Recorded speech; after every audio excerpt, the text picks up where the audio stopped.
Assalamualaikum dear student, how are you? Hope you all will be fine, hope you all will be good. My name is Imran Khan. Today in this video I am going to discuss about glycogenolysis. ठीक है, glycogen की breakdown कैसे होगी, कौन कौन से enzyme involve हैं, ये प्रोसेस कैसे होता है, इसका मैकेनिज्म क्या है, मैं आपको ये स्ट्रक्चर बाय स्ट्रक्चर समझाऊंगा। सो बगैर वक्त जाए कि हम स्टार्ट करते हैं अपने टॉपिक को। हमारा टॉपिक है आज का ग्लाइकोजनलाइसिस। ठीक है, ग्लाइकोजनलाइसिस के वर्ड से ही जाहिर है ग्लाइकोजन एंड लाइसिस, मतलब लाइसिस कहते हैं ब्रेकडाउन को। किस चीज की ब्रेकडाउन? ग्लाइकोजन की ब्रेकडाउन। डियर स्टूडेंट, इससे पिछली वीडियो के अंदर मैंने ग्लाइकोजन के वाले से बताया था ग्लाइकोजन क्या होता है कि जब हमारे पास ग्लूकोज बहुत सारे ग्लूकोज आपस में मिले तो ये क्या बना रहे थे? ग्लाइकोजन को बना रहे होते हैं। अगर यही ग्लूकोज प्लांट्स के अंदर होते हैं तो इनको हम क्या कहते हैं? ग्लूकोज जब प्लांट के अंदर मिलके बहुत लंबी बड़ी स्ट्रक्चर बना उसको हम स्टार्च कहते हैं। लेकिन एनिमल, चूंकि हम एनिमल की स्टडी कर रहे हैं अभी, तो एनिमल के अंदर stored form of glucose is called glycogen. जब बहुत सारे ग्लूकोज हमारी बॉडी के अंदर आपस में मिल जाते हैं तो ये क्या बना रहे थे? ग्लाइकोजन बना रहे होते हैं। ये प्रीवियस लेक्चर के अंदर मैंने बहुत ही डिटेल में इसको स्ट्रक्चर से एक्सप्लेन किया था। तो आज हम डिस्कस करें कि ये ग्लाइकोजन की ब्रेकडाउन कैसे होगी, कैसे ये ग्लाइकोजन टूटता है। सो बगैर वक्त जाए किए हम स्टार्ट करते हैं। Glycogen lysis is the breakdown of glycogen. किसकी ब्रेकडाउन? ग्लाइकोजन की ब्रेकडाउन। ग्लाइकोजन क्या है? Stored form of glucose. ठीक है, जब ये टूटेगा तो क्या बनेगा हमारे पास? क्या बनेगा? ग्लूकोज बनेगा। Glycogen into glucose. When the body need energy, कब? कि जब हमारी बॉडी को क्या चाहिए? एनर्जी चाहिए। ड्यूरिंग फास्टिंग, जब हम फास्टिंग करें, फास्टिंग का मतलब रोजा रखना। आप 6-7 घंटों से खाना ना खाओ, 6-7 घंटे बाद आपको क्या लगती है? भूख लग जाती है। इस टाइम हमारी बॉडी फास्टिंग कंडीशन में होती है। इसके अलावा एक्सरसाइज, जब बहुत ज्यादा हम एक्सरसाइज करते हैं, जब हम एक्सरसाइज करते हैं लाजिम से हमें एनर्जी चाहिए, ताकत। और ताकत कहाँ से मिलेगी? यही ग्लाइकोजन टूटेगा ग्लूकोज पे, और उस ग्लूकोज से हमें एनर्जी मिल रही होती है। इसके अलावा स्ट्रेस, जब हम स्ट्रेस लेते हैं ना, जब हम स्ट्रेस में होते हैं, स्ट्रेस किसको कहते हैं? डरे हुए, टेंशन की जो हालत उसको हम स्ट्रेस कहते हैं। ठीक है, सो इस कंडीशन के अंदर भी हमारे पास क्या होता है? हमें एनर्जी चाहिए होती है। डियर स्टूडेंट, सिंपल सी कहानी ये होती है, देखो एनर्जी में मिलती है किस चीज से?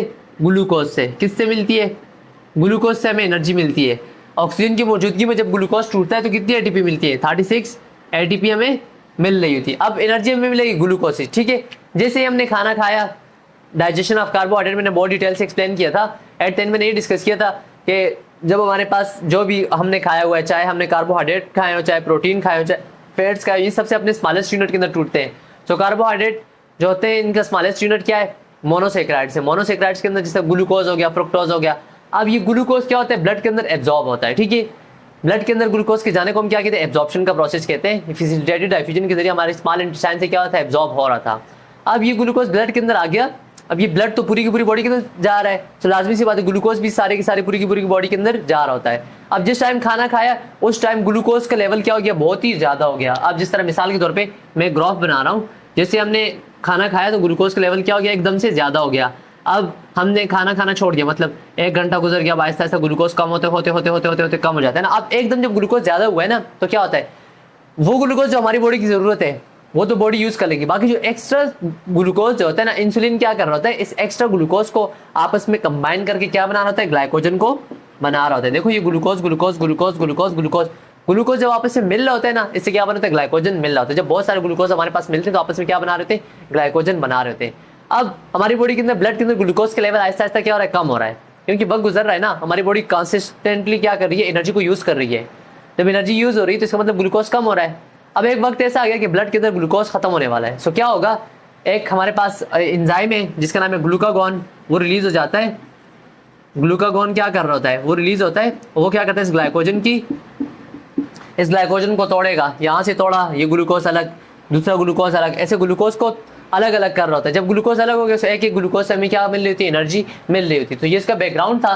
बहरहाल इसको मैं आगे मैकेनिज्म से डिस्कस करूंगा। ठीक है, टेंशन नहीं लेनी।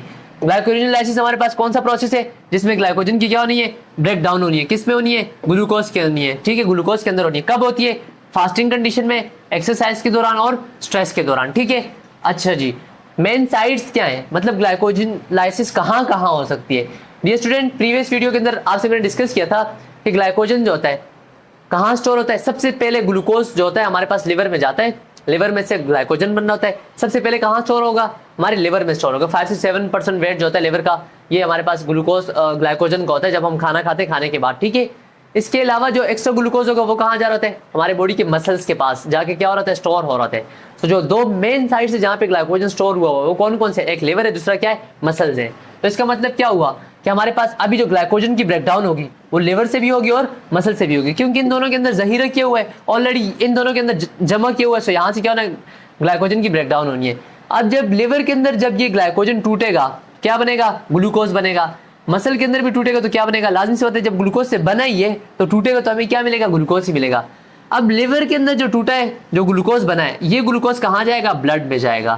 तो इसका मतलब क्या है, ब्लड के अंदर जाने वाला ग्लूकोज कहाँ से आ रहा है, लिवर से आ रहा है। कौन से ग्लाइकोजन, लिवर के ग्लाइकोजन से कहाँ आ रहा है, ब्लड में। और ब्लड जो होता है, डियर स्टूडेंट इंटरेस्टिंग सा फैक्ट आपको बताते चलूं, अगर हमारे ब्रेन को थोड़े से वक्त के लिए भी ग्लूकोज नहीं मिलेगा, ब्रेन काम कर रहा होता है, एनर्जी यूज कर रहा होता है किसको, ग्लूकोज से। ग्लूकोज होगा तो हमारा ब्रेन वर्क करेगा, जब ग्लूकोज नहीं होगा तो हमारे ऊपर चक्कर आ रहे हो। चक्कर क्यों आ रहे हैं, क्योंकि ब्रेन को एनर्जी चाहिए और ग्लूकोज है ही नहीं। तो इसका मतलब क्या है, अब ब्रेन के पास जो ग्लूकोज जाएगा, बाकी बॉडी के पार्ट्स के पास जो ग्लूकोज जाएगा वो कहाँ से जाएगा, लिवर के अंदर ग्लाइकोजन था वो टूटा, उससे ग्लूकोज बना, भी ग्लूकोज पूरे की पूरी बॉडी के अंदर डिस्ट्रीब्यूट हो रहा होता है। मसल्स के पास जो ग्लाइकोजन होता है ना, जब ये टूट जाता है ग्लूकोज में, अब मसल्स के पास जो ग्लूकोज बना है, ये ग्लूकोज जो होता है ना बॉडी के अंदर नहीं जा रहा था, मसल्स इसको खुद ही अपनी एनर्जी के लिए यूज कर रहे होते हैं। खुद ही मसल्स क्या कर रहे हैं, इसको अपनी एनर्जी, मसल्स को क्या करना है, मूवमेंट करनी है, हरकत करनी है, हरकत के लिए एनर्जी चाहिए होती है। तो मसल्स क्या करते हैं, इस एनर्जी के लिए इस ग्लाइकोजन से जो ग्लूकोज बना है, इस ग्लूकोज को यूज कर रहे होते हैं। ठीक है, अच्छा मेन एंजाइम कौन से इन्वॉल्व है हमारे पास इस ग्लाइकोजन लाइसिस के अंदर। सबसे पहले हम डिस्कस करेंगे इनिशिएटिंग एंजाइम को। इनिशिएटिंग एंजाइम का मतलब क्या है, ऐसे एंजाइम जो इस ग्लाइकोजन लाइसिस प्रोसेस को शुरू करेंगे, जो क्या करेंगे, इस अमल को शुरू करेंगे। ठीक है, जो शुरू करेंगे वो हमारे पास क्या है, उन एंजाइम के नाम क्या क्या है, इसकी जो स्टार्ट करने वाला एंजाइम है ना उसका नाम है फॉस्फोराइलेज। ठीक है, जहां पे एंड में एज आते हैं तो आपको समझ जाना चाहिए क्या एंजाइम है इस फॉस्फोराइलेज ने। अच्छा, इस एंजाइम को डिस्कस करने से पहले आप थोड़ा सा ग्लूकोज की स्ट्रक्चर देख लें। ये है कार्बन नंबर 1 2 3 4 5, एक कार्बन नंबर 6 होता है। ठीक है, 1 2 3 4 5 एक 6। ठीक है, 1 2 3 4 5, वैसे ये गलत जगह पे बना दिया 6। ठीक है, और यहाँ पे ऑक्सीजन के साथ बॉन्ड बना हुआ है। ठीक है, अच्छा अब अगर देखा जाए यहाँ पे हमारे पास कार्बन नंबर 1 और कार्बन नंबर 4 ने आपस में क्या किया, ऑक्सीजन के जरिए बॉन्ड बनाया हुआ है। यहाँ पे लिंकेज कौन सी है, अच्छा ओ की पोजीशन अगर डाउनवर्ड हुई तो दिस वन इज अल्फा, ओ की पोजीशन अगर अपवर्ड होती तो दिस वन इज बीटा, लेकिन ओ की पोजीशन डाउनवर्ड है तो दिस वन इज अल्फा, इसलिए अल्फा 1 4 लिंकेज, अल्फा 1 4 लिंकेज। सो ग्लाइकोजन के अंदर ग्लूकोज के दरमियान बॉन्ड कौन सा है, एक अल्फा 1 4 लिंकेज है स्ट्रेट चेन में। अब यहाँ से एक ब्रांच बन गई है, सो ब्रांच के अंदर कौन सा है, ये आगे कार्बन नंबर 1 2 3 4 5 और यहाँ पे आ जाएगा 6, यहाँ पे होता है ऑक्सीजन। ठीक है, यहाँ पे भी ऑक्सीजन, यहाँ पे भी ऑक्सीजन। ठीक है, यहाँ पे अगर लिंकेज देखी जाए तो यहाँ पे हमारे पास क्या हो जाएगी, अल्फा 1 6 लिंकेज, अल्फा 1 6 लिंकेज। तो इसका मतलब क्या हुआ, ग्लाइकोजन के अंदर किस किस किस्म की लिंकेज हो सकती है, या अल्फा 1 4 लिंकेज होगी स्ट्रेट चेन में और साथ साथ में ब्रांच चेन में क्या होगी, अल्फा 1 6 लिंकेज होगी। इस एंजाइम ने क्या करना है, क्लीव करना है। क्लीव का मतलब तोड़ देना है, किस चीज को, अल्फा 1 4 लिंकेज को। अब मुझे बताओ, जब इसको यहाँ से तोड़ दिया, जब तोड़ दिया तो क्या बन गया, ग्लूकोज बन गया ना। जब इसको यहाँ से तोड़ दिया तो ग्लूकोज आजाद हो रहा है। इसका मतलब क्या है कि इस एंजाइम ने क्या करना है, क्लीव करना है अल्फा 1 4 लिंकेज को। ठीक है, अब ये जो एंजाइम है ना, ये लिवर में भी प्रेजेंट है और मसल्स के अंदर भी प्रेजेंट है। ये फॉस्फोराइलेज एंजाइम लिवर के अंदर भी प्रेजेंट है और मसल्स के अंदर भी प्रेजेंट है, लेकिन शर्त ये है कि लिवर और मसल्स के जो ये फॉस्फोराइलेज एंजाइम है डिफरेंट होता है।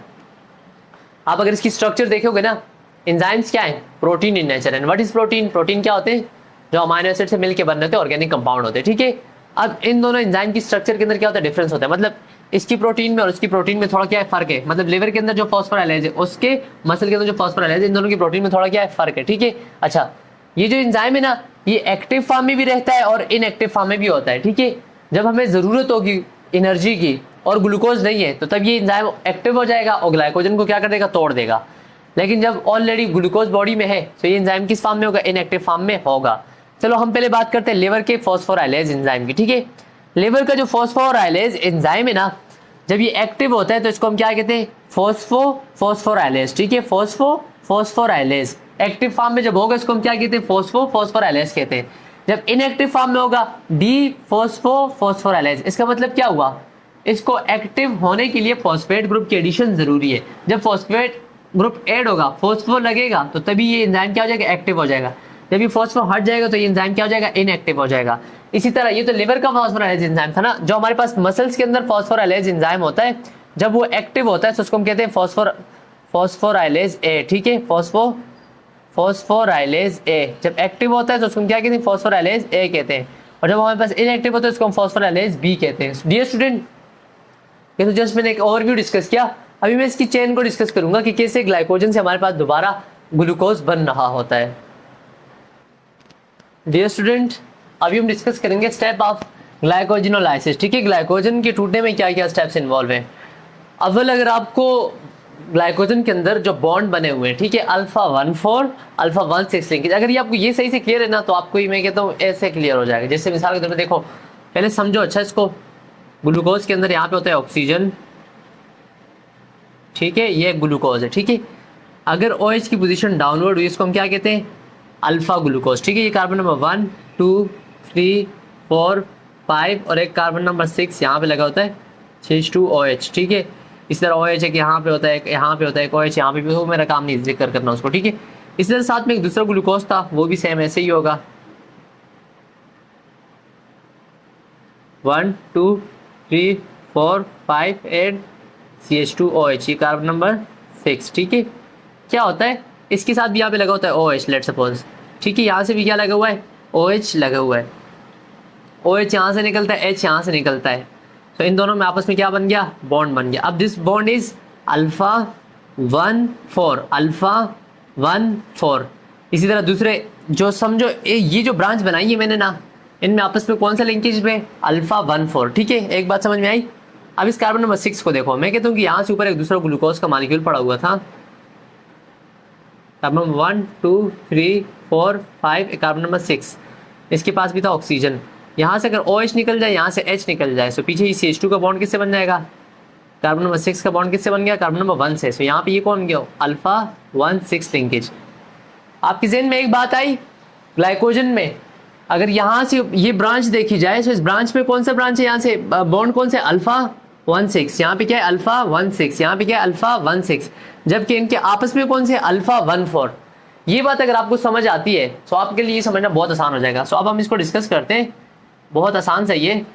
फर्स्ट ऑफ ऑल मैंने आपसे डिस्कस किया कि इनको इनिशिएटिंग एंजाइम कौन सा है, मतलब इस रिएक्शन को स्टार्ट करने वाला एंजाइम कौन सा है, फॉस्फोराइलेज, ठीक है, कौन सा एंजाइम, फॉस्फोराइलेज। स्टेप 1 के अंदर क्या होगा, ये फॉस्फोराइलेज एंजाइम आया, ये हमारे पास है ग्लाइकोजन के ऊपर उसने एक्ट किया, इसमें से ये जो 1 2 3 4 5 6 7 8 इन 8 ग्लूकोज को क्या किया, इनकी ये जो अल्फा 1,4 लिंकेज थी, अल्फा 1,4 लिंकेज देखो, इसके और इसके दरमियान अल्फा 1,4, इसके और इसके दरमियान अल्फा 1,4 अल्फा 1,4 अल्फा 1,4, ये अल्फा 1,4 लिंकेज को क्या किया, ब्रेक डाउन किया।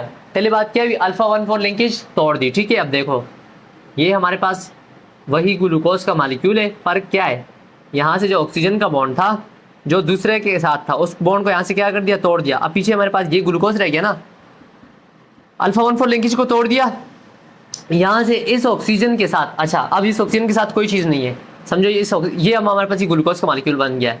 साथ में क्या कर रहा होता है, एक ATP के मॉलिक्यूल को ये एंजाइम तोड़ के ADP में कन्वर्ट कर रहता है, मतलब एक फॉस्फेट को यहाँ से क्या कर दिया, हटा दिया, वो जो एक फॉस्फेट है ना उसको लाके ऐड कर दिया, यहाँ पे ऐड कर दिया, ठीक है।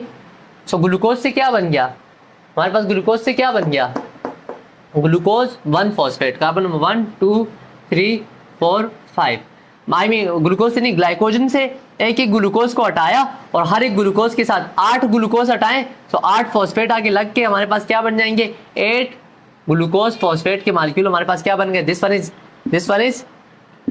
वन इज 1 ग्लूकोज 1 फॉस्फेट, इसको हम क्या कहते हैं, ग्लूकोज 1 फॉस्फेट कहते हैं। सो डियर स्टूडेंट, पहले स्टेप के अंदर क्या हुआ, अच्छा दूसरा पॉइंट यहाँ पे नोट करना, जो हमारे पास ब्रांचिंग, जहां से ब्रांचिंग हुई है उस वाले ग्लूकोज के साथ में 3 ग्लूकोज तक ये प्रोसेस हो रहा होता है, ठीक है। इन 3 ग्लूकोज से पहले जितने भी ग्लूकोज होंगे वो सारे क्या हो जाते हैं, हट जाते हैं, ठीक है। सो ब्रांचिंग से पहले जो 3 ग्लूकोज है इनको छोड़ा हुआ है, ठीक है, बाकी जो हमारे पास थे ये यहाँ से क्या हो गए, हट गए। अब क्या होगा, नेक्स्ट स्टेप के अंदर, पहले स्टेप के अंदर हमारे पास क्या बन गया, ग्लूकोज 1 फॉस्फेट के मॉलिक्यूल तो बन गए, कितने बने, 8 बने, ये 8 तो यहाँ से क्या हो गए, निकल गए। पीछे की स्ट्रक्चर ये बच गई, 3 ये 1 ये 4, 3 ये 1 4, ठीक है। बाकी नीचे जो ब्लैक कलर से मैंने ड्रॉ किए हुए ये हमारे पास नीचे मेन कोर है, जो हमारे पास स्ट्रेट चेन है वो ये बच गई, ठीक है। अब हमारे पास ये बच गया 8 ग्लूकोज फॉस्फेट, ग्लूकोज 6 फॉस्फेट यहाँ से 1 फॉस्फेट यहाँ से क्या हो गए, निकल गए। नेक्स्ट हमारे पास एंजाइम है जिसका नाम है ट्रांसफेरेज। ट्रांसफेरेज क्या कर रहा होता है, देखो यहाँ पे ये 3 लगे हुए ना, इन तीनों को यहाँ से ट्रांसफर करके यहाँ ले आएगा, इन तीनों को, इस वाले को छोड़ के इन तीनों को यहाँ से ट्रांसफर करके यहाँ ले आएगा। ये अपना अकेला अपनी जगह पे, ये 3 यहाँ से क्या हो गए, यहाँ आ गए, ठीक है। ट्रांसफेरेज ने क्या किया, सिंपल, ये जो हमारे पास जो ग्लाइकोजन का कोर था इसके अंदर जो हमारे पास ब्रांच में जो 3 बाकी थे, इन तीनों को यहाँ से ट्रांसफर करके कहाँ ले आए, मेन कोर के साथ इनको अटैच करवा दिया, ठीक है। स्टेप नंबर 2 समझ में आया। ट्रांसफेरेज ने क्या किया, इन तीनों को यहाँ से निकाल के यहाँ अटैच करवा दिया, ठीक है डियर स्टूडेंट। अब स्टेप 4 में क्या होता है, एक दूसरा एंजाइम है जिसको हम डी ब्रांचिंग एंजाइम की, डी ब्रांचिंग एंजाइम का मतलब क्या है कि उसने ब्रांच को क्या कर देना है, रिमूव कर देना है, खत्म कर देना। अब बाकी तो कोई ब्रांच नहीं है ना, ब्रांच सिर्फ और सिर्फ ये बच गया। अब ये क्या कर होता है, उस एंजाइम का नाम है अल्फा 1,6 ग्लूकोसाइडेज। देखो ये बॉन्ड कौन सा था, अभी आपको मैंने समझाया था, इस कार्बन का कार्बन नंबर 6, इसका कार्बन नंबर 1, सो ये बॉन्ड कौन सा था, अल्फा 1,6 था। ये क्या करेगा, इस अल्फा 1,6 लिंकेज को तोड़ देगा। जब अल्फा 1,6 लिंकेज टूट गई तो इसका मतलब ये ग्लूकोज यहाँ से क्या हो गया, निकल गया। पीछे हमारे पास सिर्फ और सिर्फ क्या रह गया, अब ये कोर रह गया। अब इस कोर के अंदर अगर देखा जाए तो बॉन्ड कौन सा बनेगा, अल्फा 1,4, सब में कितना है, अल्फा 1,4, इसमें भी अल्फा 1,4, अल्फा 1,4, अल्फा 1,4, अल्फा 1,4। अब अल्फा 1,4 स्टेप बाय स्टेप एक यहाँ से टूटता है, फिर यहाँ से टूटता है, फिर यहाँ से टूटता है, और हमारे पास क्या बनना होता है, लाजमी सी बात है, जब हमारे पास अल्फा 1,4 टूटेगा, अल्फा 1,4 टूटेगा, पीछे हमारे पास ग्लूकोज की ये स्ट्रक्चर बच जाएगी, उसके साथ आके फॉस्फेट लग जाएगा, हमारे पास क्या बन गया, ग्लूकोज 1 फॉस्फेट, ग्लूकोज 1 फॉस्फेट बनना होता है, ठीक है, ग्लूकोज 1 फॉस्फेट बनना होता है, ठीक है, या ग्लूकोज 6 फॉस्फेट बनना होता है। अच्छा डियर स्टूडेंट, अब ग्लूकोज 1 फॉस्फेट हमारे पास क्या हो गए, अब जब ये टूट गया यहाँ से, इससे भी ग्लूकोज 1 फॉस्फेट, इससे भी 1 फॉस्फेट, इससे भी 1 फॉस्फेट, इससे भी 1 फॉस्फेट, अब ग्लूकोज 1 फॉस्फेट किस तरह हमारे पास बहुत सारे मॉलिक्यूल बनते गए। अब स्टेप 4 के अंदर ग्लूकोज 1 फॉस्फेट के साथ क्या होगा, अभी ये हम डिस्कस करेंगे। या ये जिस तरह मैंने आपसे शुरू में डिस्कस किया था कि जो लिवर होता है, लिवर के अंदर जो ग्लाइकोजन है वो कहाँ जाएगा, ब्लड में जाएगा, जबकि हमारे पास जो मसल्स के अंदर ग्लाइकोजन है उसके साथ क्या होता है, वो मसल उसको खुद यूज कर रहे होते हैं। सो अभी मैं उसको डिस्कस करूंगा, फिर लेक्चर को हम वाइंड अप कर लेते हैं, ठीक है डियर स्टूडेंट। डियर स्टूडेंट अभी हम डिस्कस करेंगे फैट ऑफ ग्लूकोज 1 फॉस्फेट को, ठीक है। अब हमारी बॉडी के अंदर एक एंजाइम है जिसका नाम है फॉस्फोग्लूकोम्यूटेज, ठीक है, फॉस्फोग्लूकोम्यूटेज। ये एंजाइम जो था पिछले लेक्चर के अंदर मैंने डिस्कस किया था ग्लाइकोजन की सिंथेसिस के अंदर, ये एंजाइम क्या कर रहा होता है, ग्लाइकोजन 1 फॉस्फेट को कन्वर्ट कर सकता है ग्लाइकोजन 6 फॉस्फेट में, और ग्लाइकोजन 6 फॉस्फेट को कन्वर्ट कर सकता है ग्लाइकोजन 1 फॉस्फेट में। तो अभी हमारे पास क्या बना है, ग्लाइकोजन 1 फॉस्फेट बना है। तो ये ग्लाइकोजन 1 फॉस्फेट को किस में कन्वर्ट कर देगा, ग्लाइकोजन 6 फॉस्फेट में कन्वर्ट कर देगा। अब अगर ये हमारे पास ग्लाइकोजन 6 फॉस्फेट में कन्वर्ट हो गया, अब हमारे लिवर और किडनी के अंदर ये जो ग्लाइकोज 6 फॉस्फेट है ये कन्वर्ट होता है किसमें, फ्री ग्लूकोज में। कैसे कन्वर्ट होता है, जिस तरह मिसाल के तौर पर मैं जल्दी से ड्रॉ कर लेता हूँ। देखा जाए तो हमारे पास ये आ गया कार्बन नंबर 6 और इसके ऊपर क्या लगा हुआ है, PO2। अच्छा कार्बन नंबर 6 हो गया, ऐसे कर लेते हैं इसको, चलो मैं डायरेक्ट फॉस्फेट समझो, कार्बन नंबर 6 के ऊपर क्या लगा हुआ है, फॉस्फेट लगा हुआ है, ठीक है। अब हमारे पास ADP का मॉलिक्यूल आएगा, ठीक है, और वाटर का मॉलिक्यूल भी आ रहा होता है। ADP का मॉलिक्यूल यहाँ से इस फॉस्फेट को हटा के क्या बना देगा, ATP बना देगा, और यहाँ पे हमारे पास OH की एडिशन हो जाती है। सो एज ए रिजल्ट हमारे पास ये ग्लूकोज दोबारा से बन जाता है, ये हमारे पास दोबारा से क्या बन गया, एक प्रॉपर ग्लूकोज बन गया, ठीक है। सो लिवर और किडनी के अंदर ग्लूकोज 6 फॉस्फेट किस में कन्वर्ट होता है, फ्री ग्लूकोज में कन्वर्ट हो रहा होता है। लेकिन मसल्स के अंदर ग्लूकोज 6 फॉस्फेटेज एंजाइम एब्सेंट होता है। ग्लूकोज 6 फॉस्फेटेज एंजाइम क्या होता है, एब्सेंट होता है। अब जब ये एंजाइम एब्सेंट है, मतलब ग्लूकोज 6 फॉस्फेट से हमारे पास ग्लूकोज 1 फॉस्फेट नहीं बन सकता। एज ए रिजल्ट क्या होगा, डियर स्टूडेंट आपने ग्लाइकोलाइसिस स्टडी की होगी, ग्लाइकोलाइसिस का स्टेप 1 क्या था, ग्लूकोज किस में कन्वर्ट होता था, ग्लूकोज 6 फॉस्फेट में कन्वर्ट हो रहा था। फिर ग्लूकोज 6 फॉस्फेट किस में कन्वर्ट होता, फ्रुक्टोज 6 फॉस्फेट में कन्वर्ट हो रहा था। अब इसका मतलब क्या है, जब ये 1 फॉस्फेट के अंदर कन्वर्ट नहीं हो सकता, सो ग्लूकोज 6 फॉस्फेट किस में कन्वर्ट होगा, फ्रुक्टोज 6 फॉस्फेट में कन्वर्ट होगा। फिर आगे ये ग्लाइकोलाइसिस की बाकायदा पूरी साइकिल है। फिर ग्लाइकोलाइसिस का एंड जो हमारे पास रिजल्ट क्या बना था, या पायरुवेट बनना था या लेक्टेट बनना था, और ये पायरुवेट जो था फिर दोबारा क्रेब्स साइकिल के अंदर एंटर हो रहा था और इससे हमें ATP मिल रही होती है। सो डियर स्टूडेंट यही था ग्लाइकोजनलाइसिस। डियर स्टूडेंट आपको लेक्चर समझ में आया होगा, होप के लेक्चर समझ में आया होगा, अगर नहीं भी आया तो आप कमेंट करके बता सकते हैं। ओके डियर स्टूडेंट यही तक था आज का लेक्चर। इसके अलावा बाकी ये लेक्चर बाकी भी है, इसके अलावा मतलब कुछ और भी पॉइंट्स हैं, लेकिन जिस तरह मिसाल के तौर पे इंडिपेंडेंट पाथवेज हैं, जिसमें हमारे पास कुछ एंजाइम होते हैं जो कि ग्लाइकोजन को डायरेक्टली तोड़ के ओलिगोसैकेराइड बना रहे होते हैं, या इस ब्रांचिंग पोजीशन को हटा के सिर्फ और सिर्फ डेक्स्ट्रिन बना रहे होते हैं। और हर लेक्चर बहुत लेंथी हो जाएगा, अगर आपको इतना भी समझ में आ गया तो ये काफ़ी होगा आपके लिए, क्योंकि बायोकेमिस्ट्री इतनी डिटेल से नहीं पढ़ना चाहिए। ओके डियर स्टूडेंट, अल्लाह हाफिज़, पढ़ाई करते रहें, ऑल द वेरी बेस्ट।